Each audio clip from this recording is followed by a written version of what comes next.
A veces una sola palabra puede cambiar el rumbo de un día.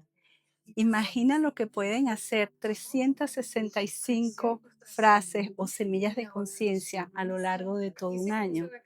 Esto es un programa amoroso de reprogramación del subconsciente a través del poder de la palabra, de mensajes de altísima vibración.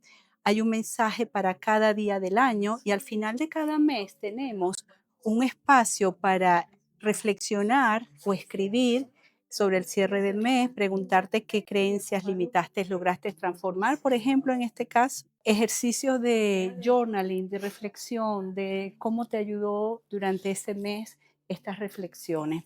Gotitas de Luz surge durante el periodo de la pandemia, de esa necesidad de contribuir cuando la humanidad entera atravesaba un momento de miedo, de mucha vulnerabilidad.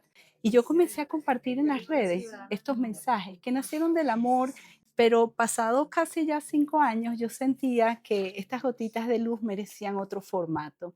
Y así surge el libro de las 365 semillas de conciencia. Por eso estos mensajes están orientados hacia elevar ese estado interno emocional para que tú puedas vivir en armonía y que todo tu sistema nervioso central entre en coherencia, estimulando desde el espacio del corazón sentimientos elevados de gratitud, de compasión, de amor, que tanta falta nos hace hoy en día a nuestra querida humanidad.